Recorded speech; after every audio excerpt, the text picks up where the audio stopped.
As in, I don't understand. Your husband is cheating, he's doing all the wrong things, and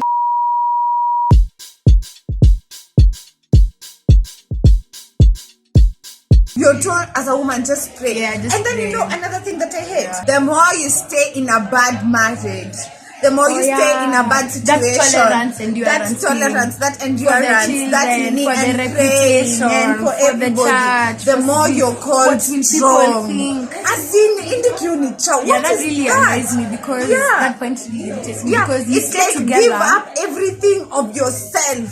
Not even that, you end up fucking up your kids. Yeah, because now they think, oh, it's okay to take all this shit. So kumbe love is taking shit. Yeah, imagine all the girls that are looking at you, that's what they're thinking. Yeah, it really fucks up your kids. So finally you're like, oh, my reputation, what will the church think? What will God think? God is like, yo, choose your happiness, choose your joy. You know? Really fuck over your kids. And I feel like we're the generation who were like, you fucked me up, I'm not gonna fuck up my kids. Exactly. What I love so much about my generation, like our half of when you millennial, I'm when you Gen Z.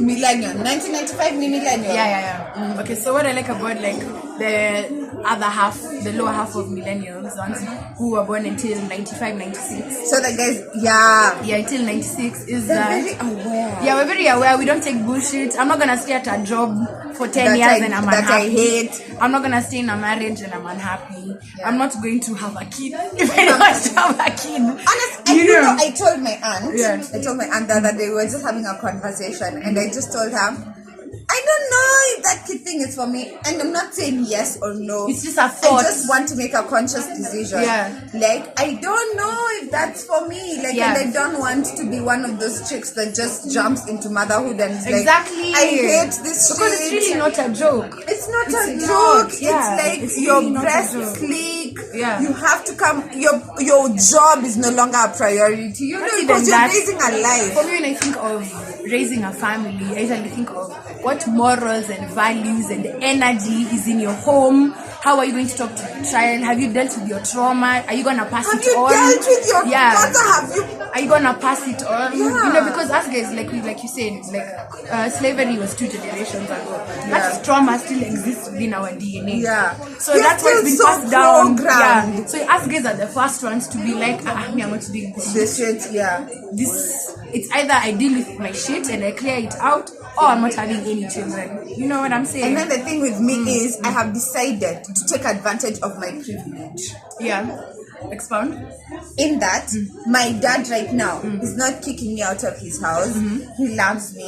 So sometimes I can borrow him money. And then also that so that we need to do a generational difference. Yeah. Girl, we just came up with like we just sitting here. Yeah, but like that thing, because he has privilege, or he has given me a sort of privilege, I feel like I need to use it. Yeah, definitely. Which means that I have no choice but to follow what I'm here for. I don't need to pay rent right now. Yeah. Like I can you can save your cash. I can save my cash. I can follow my and then dreams go to a place you're comfortable with. Yeah. Instead of struggling. So I'm part of that generation that has decided imagine I'm going to use my privilege. As you should. I am going to use my privilege. I'm not going to work in a job I hate. Exactly. I'm not going to be in a man's house. Why are you suffering? I can't come say, even if I got pregnant right now, me and my dad will argue, but I'm going to stay in the house. Yeah, you know what I'm saying? If you have privilege, I feel like everyone has different kinds of privilege. There's different kinds of privilege. Use yours. There's class privilege, there's pretty privilege. There's that some people are close with their parents, others are not. There are people who have connections, others don't. There are people who, like, everyone has. I believe every single person has a kind of privilege. Yeah. Use it to your advantage, man. Yeah. But as long as you're obviously aware of your privilege and you don't shit on people, never shit on people. Don't shit on people. That's why you become a dick. Don't become a dick. And I feel like you need to be aware. You have to. You need otherwise to know. You'll just be gone die, you'll be shocked. Exactly. Like I was seeing the way have you watched this interview for Prince Harry and Meghan? I haven't watched the full episode, but I have watched snippets. Where do you find the full episode? I'll send you a link. Send. So there's a part where he was talking about how, because of obviously his upbringing, his family literally owns like half the world. So because of his upbringing, obviously he's been like in a bubble, and then now he was talking about how when he started dating Megan, who is mixed race, by Not the way, even black. that look like us. She's mixed you know race. me. She's very white passing. Her hair is not even people, curly. You know. people, can I?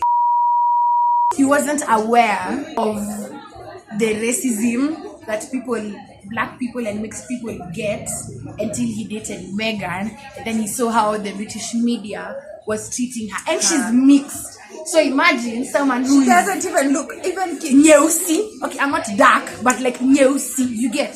So he was like, yo, that's crazy. So he was like, he just now woke up to his privilege, even though he's like lived in a bubble. He's always been like a genuine person. Yeah. But he was like, when I stepped into her shoes, and she's not even like fully African, fully black, I was like, yo, this shit is crazy. I can't believe that I was raised in this kind of family. So yeah, basically what I'm trying to say is, use your privilege, even if it's pretty privilege. Whatever privilege it is, use it. Use it, acknowledge it, be aware of it, don't abuse it. Yeah.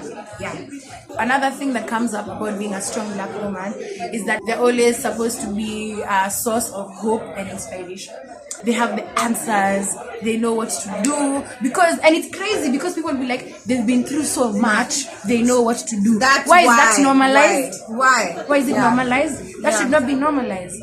No, suffering should not be normalized. If you're my friend, I always repeat this. Why are you suffering? Why? Ginawo! Nikki!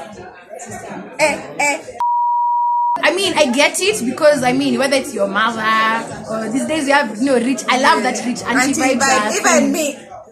Because I love it. I love that rich auntie vibe. It's like I don't have to have kids. I don't have to have a family, but I'm thriving. I have a career, I'm making money, I'm vacationing. I love that that's a thing now. And it's especially amongst black people in Africa. Hey, check this guy's feet. Oh, and yeah, I'm a dunga. I'm a gonga. Hey, I'm a come up and not to play. It's like we're expected to have this supernatural strength. Like you've been beaten, you've been domestic abuse, tolerate it, you'll be fine. She's black. Actually, even like it's crazy to me. Like this is why I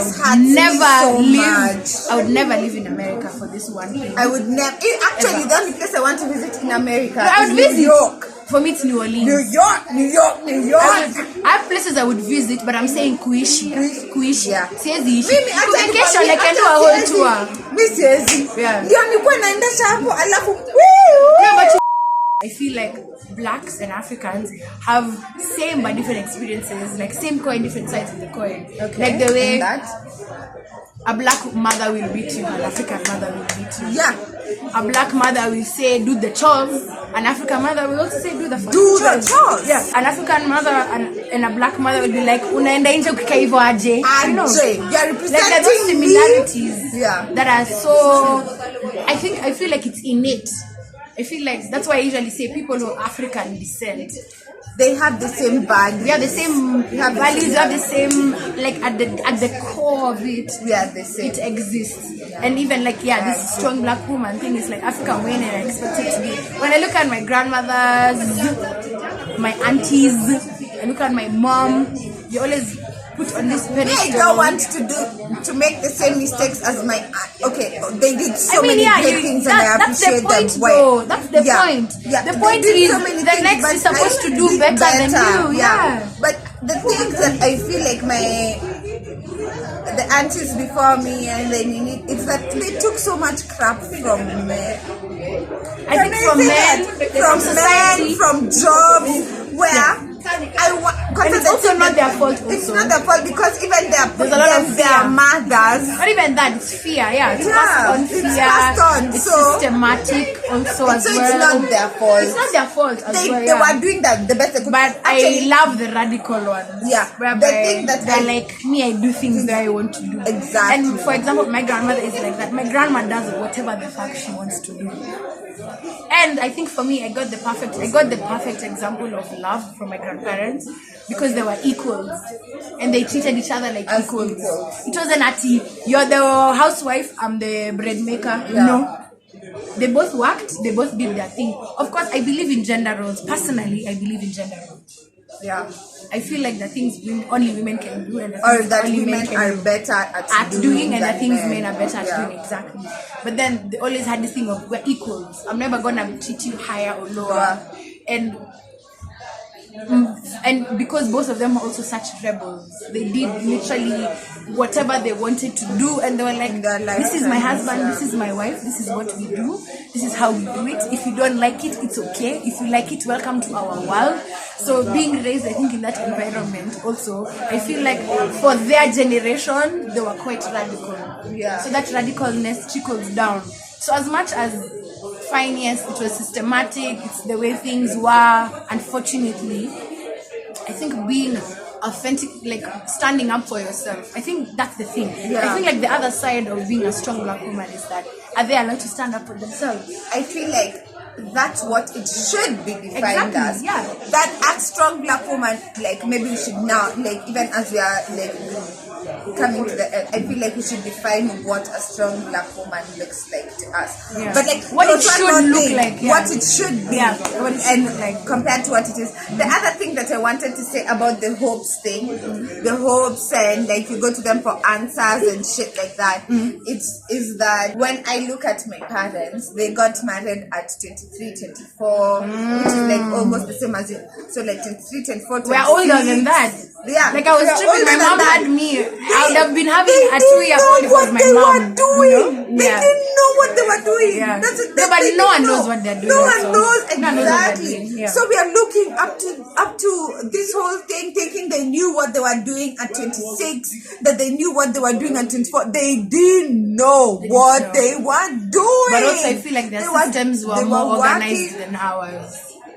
Thank you. Which we'll get to in the generational topic. Yeah, but maybe we'll do a generational video. We should save the content for the generation. We'll do a generational video because I feel like we'll get into that topic and then we'll get lost. Yeah, we need to dive in. Yeah. Comment below if you want that generational video because you can see we got the content. We do. Of the points. Yeah. But yeah, basically what we're saying is like the supernatural strength is unfair. It's unnecessary, it's unwarranted. Like, yeah, of course, a mother is a mother, but you're only human. Yeah, you're human. At the end of the day, you're a human being. Yeah, and we should all be seen as human beings. Yeah, and like back to the point of gender roles. Fine, there's those rules of women are better at this, men are better at this. So, but any middle ground, see at where fanya hivi. Sometimes you'll find actually that let me just say this point here. I believe that we have masculine and feminine energy within us. Whether you're a man or a woman, you have masculine and feminine energy within you. Makes sense. Yes. So one can be more dominant than the other. So you'll find there's a guy who's fine, he's a man, he's hetero, whatever, but he's feminine, he's very in tune with his feminine side more than his masculine side. And then you find there's a woman who is a woman. Makes sense. But she's more in tune with her, she's hetero. Yeah. Or whatever. But she's more in tune with the masculine side than her feminine side. What they call dominant and submissive. Makes sense. You know. And so on that point, I feel that when you start seeing people may see everything as energy personally. So when I'm getting to know someone, I'm like, okay, where does your energy lie? Are you more positive? Are you more negative? Are you a giver? Are you a taker? Do you endure? Do you stand up for yourself? Are you more feminine in the sense of I paint my nails, I wear jewelry? Or are you masculine in the sense of I'm a leader? Of which women obviously can also be leaders. You know what I'm saying? But you can also have masculine energy. Yeah. I believe people need to grasp that both energies exist within every human being. Exactly. So I think when people understand that, because I'm a woman, I'm supposed to have only endurance. And because there's a man, you should only have masculine energy. No? And that's tolerating shit. And that's all. I can do all things to Christ strengthens me. Men shouldn't and cooking crying, while the baby is crying at the same time. Yeah. Men shouldn't do what? No. Everyone has those energies within them, and I think the sooner people understand those concepts, the easier it becomes for both everyone. genders. Everyone. And for humanity as a general. Exactly. Makes sense. Yeah. So to conclude, you know this famous quote, what doesn't kill you makes you stronger. What does that really mean? What does that mean? I mean, it's true, but I feel like this topic of strong black, strong African woman, In that context. what doesn't kill you makes you stronger. Why are you trying to kill me? Why? Why are you trying to kill my mom? Why are you trying to kill my auntie? Why are you trying to kill my grandma? Why are you trying to kill us? Can we live? Can we live? And Can I be a black woman in luxury? Can we enjoy, Can we just enjoy life? Yes. Can we just like And avoid the nonsense? normalize women luxury. Let me tell you something. Yeah. If you want a house help, get one. If you want a driver, work hard. If you want a chef, Pay. Yeah, If you work want a hard. stylist, Do your shit. if you want to make your own clothes, Let me tell you. it can be so simple. Ah, Let me tell you, everything is in Aki. the mind at the end of the day. Yeah. So this thing of tolerating pain, enduring pain, not standing up for yourself, swallowing your words, no, it's my no, we're not doing that anymore. Tuheshimiane, Yes. tupendane, and just let's just see each other for what it is. I think people need to have more conversations with more open and honest, grounded, vulnerable conversations with each other. True. Whether it's with your sister, your brother, your partner, your dad, your auntie, your uncle, whoever it is, so that we can understand each other, because truly men and women do not think the same. And they do not have the same qualities and characteristics. We've not been raised the same either. We don't. So the more we get to understand what is it like being in your shoes, what is it like being in your shoes, and then you find a middle ground. The easier it is, yeah. Yeah, true. So yeah, that's the video. Yeah. Yeah, The night time is coming. Enjoyed I our hope you enjoyed. company. Yes, it's been fun. It has been. Actually, on a serious note, I've really enjoyed it. Yeah, it's a good topic. Yeah. It was a good topic. Both of us had things we needed to say. Yeah. I'm glad we chose. Let's do a Yeah. final show. Cheers. Oh. My The what? eyes. Oh, we have to look at the eyes. Well, you heard that here.